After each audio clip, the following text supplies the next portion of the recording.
In this video, we're going to talk about how to use past to make analyses of linear regression. Okay, for linear regression analysis. So what we're going to work with is we're going to work with a data set you had for homework 2, the spoonbill data. So over in this Excel spreadsheet, this is the actual data that is in homework 2. So you can, if you want to follow along, you can open up this Excel spreadsheet. All right. Now, you may remember what we had is we had counts of breeding pairs of spoonbills and millimeters of rainfall. We had data for like 20 years. So what we're going to try and do in this PowerPoint is we're going to try and predict the number of spoonbills that will nest based on how much rainfall, assuming these data are correlated in the first place. So we're going to be answering a lot of questions. Now, before watching this video, you should have looked at the PowerPoint that goes along with linear regression. As far as Lane's chapter goes, you may want to read some of it. He spends a lot of time calculating things that are just too time-consuming for this course. So we're going to let the past statistical software calculate a lot of the statistics that he calculates. I think the best approach is just to look at my PowerPoint, and then if you want to look at his chapter, it's okay with me, but I'm mainly going to expect you to know what's in my PowerPoint. All right, so my PowerPoint includes several examples, and I'm going to show you yet a different example here.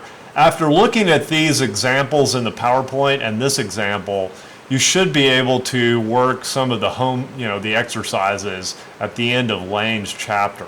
Also note at the PowerPoint, I give a list of the exercises you want to focus on. All right, so let's get back to this data. All right, first of all, of these two things, what is the dependent variable?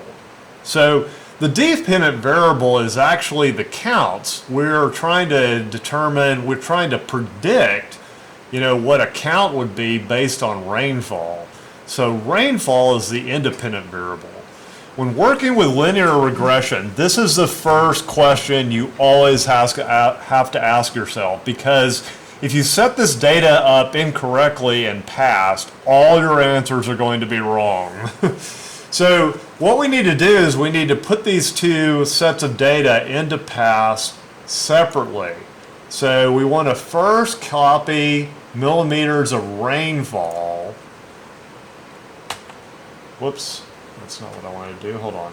Control copy. All right. That has to go in the first column.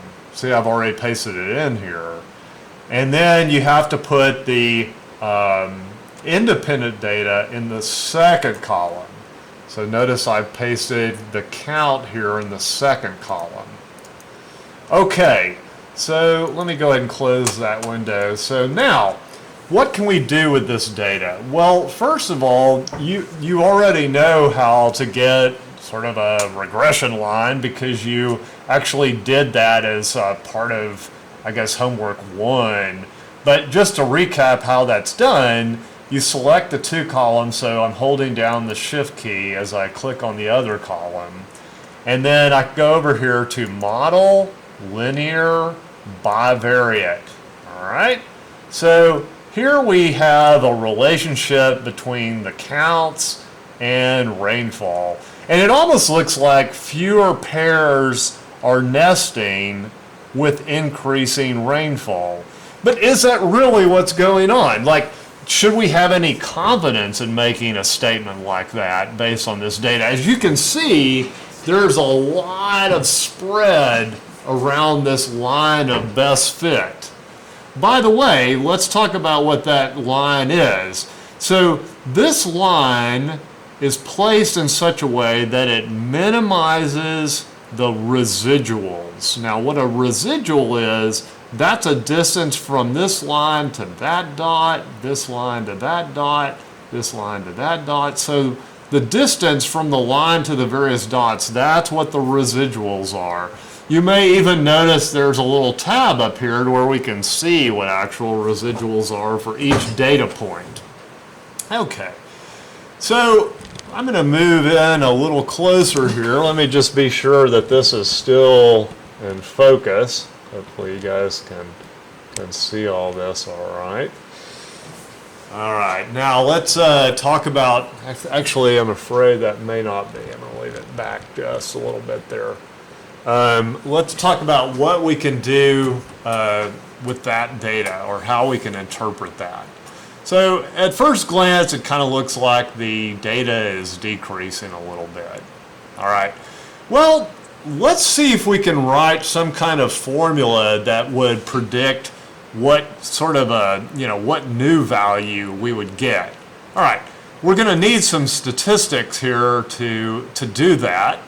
All right, so I'm going to click here on the statistics button, and notice you get a little printout there of statistics. Okay, so what I did is I hit the copy button, and then I'm placing all that information into Excel so I can work with it a little more easily. All right, so what I'm going to do is I'm going to put these windows out of the way, and now you should be able to see all that same statistical information here in Excel. Ignore the highlighted stuff for a minute. That's for something else. All right, so let's just work with this for a minute. All right, now we can actually write a formula for the line that you just saw. So what the formula for a regression line is, you have like y values, so these are our independent variables, right, are equal to the slope of the line. Well, let's see, x values, all right, times, well, let's see, let me do it this way. So the slope of the line, all right, times the x values, all right, plus the, what we call the y, I'm going to do it this way, y-intercept. Okay, that's the formula for a line. It probably looks very similar to what you remember the formula of a line from algebra is. It's essentially the same thing. Now, Lane is going to tell you how to calculate things like slope and y-intercept from the data, but again, it's kind of a really major pain. We have that information here. See, here's the slope. PASS gave us that. Here's the y-intercept.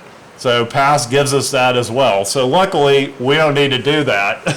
All right, now watch this. Notice if I select this column here and I make it wider, you see how those numbers change slightly, or that one did. So we want to avoid rounding errors. You can't just copy those numbers directly, remember? So we're going to copy and paste to avoid rounding errors. So let's say we have, you know, a new year that wasn't accounted for this year, so in that data. So let's say, you know, in 2020, it rained, I don't know, how about 300 millimeters. Okay, how many spoon mills should we expect?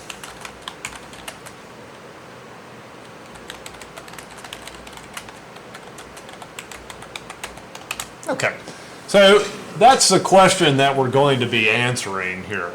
All right, well, we can write a formula for this, so I'm just going to write, you know, first of all, we'll change that into something that makes a little more sense. So let's see, it would be number of pairs equals, and then you can kind of look up here to what the slope is, negative, let's see, let's put it in parentheses. Like if I was going to be doing this on a test, right? I mean, like an answer on a test, you know how I always ask for things to be rounded off to 3 decimals? All right, 0.010, all right, times millimeters of rainfall, all right, plus, and then we have our y-intercept there, 12.0 5, 1, 3. Okay, so that's the regression line. That's the formula for the regression line.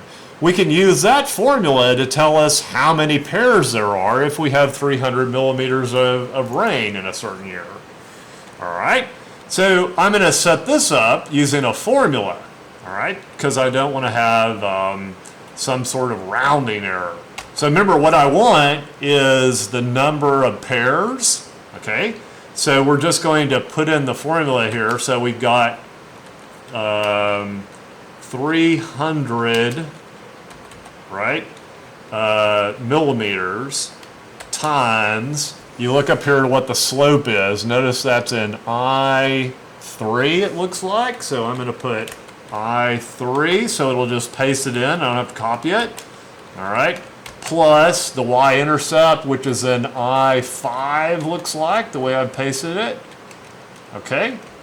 There it is. So what we expect to happen, assuming that this correlation is even valid, is we're expecting about 9 pairs of spoonbills. Okay? All right. Now, what else can we do with this information? Well, we can ask if this line is a real thing. So let's look at the past readout again here. All right. I seem to have lost that. Let's see here. Linear bivariate. Oh, what's going on? Oh, there it is. Okay, so there's the other window. All right, so like I was saying, there's a lot of spread here. Is this really correlated? Maybe this data isn't even correlated. So there's a statistical test for that. So the null hypothesis would be that there's no correlation, right? There's a statistical test for that, and it's a t-test because we're working with a sample here. All right? So I'm going to go back to the statistics there. Now remember, I just pasted all this stuff in. It's a little easier to read on here than it may be on the past screen. But notice one way to test this is if the slope is equal to 0, right? Because if, let's look at that again, if there's no correlation, the slope would be equal to 0. All right? Another way to think about it is if there's no correlation, R is equal to 0. Well, past lets us test both of those things simultaneously with that t statistic. So notice there's the t statistic. Here is a probability value. Wait just a second. Yeah, okay. That's the same as this down here. See, here's another t statistic and a probability value. Notice how it says p uncorrelated. So the probability that they're uncorrelated. That's a pretty high score. Just like in other statistical tests, you compare this to 5%. If it's over 5%, you reject the null hypothesis. So we really haven't found, a difference or a correlation in this data. So we failed to find a correlation between nesting, pairs, and rainfall. Right? Something like that. And then after rainfall, you would want to put the statistics in parentheses. So T, and I would put as a subscript the number of pairs, which is kind of hard to do here. So I'm just going to put 20. All right. Equals to, we'd copy all that down. 9, 6, right? P equals 0.288. All right, there you go. That's how you would report this non-significant result. All right. Now, it is possible to generate a confidence interval, and that's what I have up here in yellow. All right. So to find the confidence interval, notice, by the way, there's some confidence intervals over here in the statistical readout. Those were generated by a method called bootstrapping. Now, Lane doesn't explain how that's done, and you don't need to know that in this class. Instead, we're going to calculate a confidence interval using the method that Lane would use. So if you have to do one of these as a homework exercise, you're going to use this method. All right, so let's look over here. So remember, we've seen when we calculate confidence intervals, what they are is they're the statistic we're interested in, plus or minus a critical value times a standard error. You calculated many confidence intervals, so you should know what that is. Now we're working with a sample here, so to find the critical value, we need to use Lane's inverse t distribution. All right, here it is. So the inverse t distribution, if we want a 95% confidence interval. All right, what we're going to need is degrees of freedom. So when you open this, that's blank. All right, so there are 20 pairs. Now, if you look at the calculation of the standard error, you actually have to estimate two variances. You have to estimate the variance in the x values and the variance in the y values. So both in the case of this, you'd be estimating the variance of the number of pairs and the variance of the rainfall. That's why we actually lose 2 degrees of freedom. So we have 20 pairs total, but we lose 2 degrees of freedom. So that leaves us with only 18 here.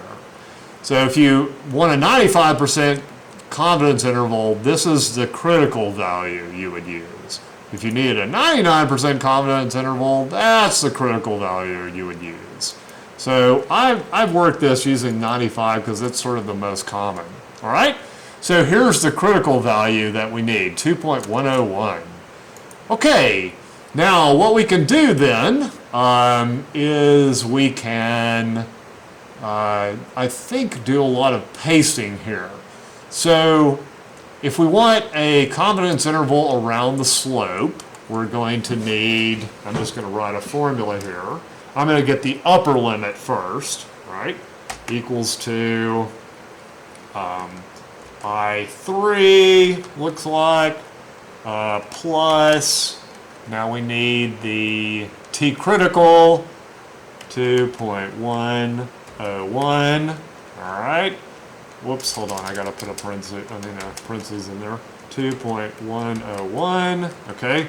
Star, the standard error of the slope. So that's there. See, it says standard error there of the slope. All right. So that is, looks like it's K3. All right. That gives me my upper value. Now to get the lower value, what I'm going to do, I'm just going to copy this and I'm going to, hang on, that didn't work. Oh, I know why. Yeah, we better just write it again. All right, so lower score. All right, so we need I3 minus this time. All right, 2.101 star K3. So everything's the same, we just subtract it this time around. Okay, now look at that. See how that's negative and that's positive? That means 0 is in there. This is another way to show that this is a non-significant result. 0 is within the confidence interval. So you can't really say that these things are correlated or that the slope is greater or less than 0. You see what I mean? So this is definitely a non-significant result. Okay, now there are some assumptions with this that you have to be able to test. So let's take a look at this for a minute. All right, one of the assumptions is homoscedasticity, just like we've heard before. Except this time, what homoscedasticity means is that variance around the line is more or less the same. Now this data looks like it may violate that because see down here at these low amounts of rainfall, there's a lot of variance, whereas down here there's not a lot of variance around the line. So we may actually be violating that particular assumption. Now another assumption is that the data is linear. So here you can see that, well, it's kind of linear. I guess it's hard to say because they're not really well correlated. or close to the lines. It's hard to say, but if you saw a bunch of data points that like curved upward, you would definitely be violating linearity. Now that happens sometimes with biological data, and frequently researchers will, resolve these problems with the assumptions by transforming the data. Like a common transformation would be like taking the logarithm of every data point. Sometimes that'll remove, sharp curves or violations of linearity. Okay, so how do we test these assumptions? What you do is you go over here and you click statistics again. No, I'm sorry, let's see. Compare, let me see where this is. Oh, it's here. Okay, so we're going to be working with the residual button to test the assumptions. So over here, notice we've got a Durbin-Watson statistic and a Bruce-Pagan statistic. So what these are tests of the assumptions of linearity and homoscedasticity. And an easy way to remember which is just look at this. See probability homoscedastic? So as I suspected, you see that low probability there? We violated the assumption of homoscedasticity. So normally we would need to do something with this data to make it where we could actually analyze it, so we could try transforming it. In this case, it may be better. I mean, we got a non-significant result anyway, so we probably shouldn't even be asking these questions about correlation. At any rate, that's how you test homoscedasticity. Here's the test of linearity. We've satisfied that assumption. So how would you report these two things? You would say, I have violated the assumption of homoscedasticity, right? And then you have to actually write this, there's no symbol, so you'd write Bruce-Pagan statistic equals this, and then P equals that. All right, now let's see. However, I have satisfied the assumption of linearity. Durbin-Watson statistic equals this. Probability equals this. Now this leaves out one other assumption. The other assumption is that the residuals are normal. So let's see, what were those again? Remember the residuals, that's the distance from the line to each one of these scores. So how do we test that? Well, if you go over here to the residuals, or the residual printout, you can actually copy this whole thing. Notice right there in that column we've got residuals. So you click copy here, and then you come over here. You actually have to, ideally you want to select one of these top columns so you get those titles in there, and then you hit Control V and it pastes everything in. Now you got to make sure that the word residual is up here in the yellow part. If it's there in a data point, it may screw everything up. Now the next step is I just select that column, all right, and then I do a normality test. So go up here to univariate normality test. All right, here it is. Notice for the normality test, none of them are shaded. Here's our old friend, the Shapiro-Wilks test that we've used before. So you could say, I have satisfied the assumption of normality in the residuals. Shapiro, you just actually could just put W equals this, comma, P equals that. All right? That's how you test the assumptions. Okay. So we have tested whether or not the data violates assumptions. We have also tested whether or not the data is even correlated. In this case, we failed to find a correlation. We still use the regression line to estimate how many pairs there are. Okay, now let me show you one other thing. All right. We found last year for the first time that some versions of PASS give slightly different values for the Durbin-Watson and Bruce-Pagan statistics. You want to use the most recent one. So I went to the PASS website and downloaded version 4.01. Everybody in this class should be using that version, or at least the most recent version, and we should be getting the same answers. Okay, so that concludes this example of how to use past to analyze regression data.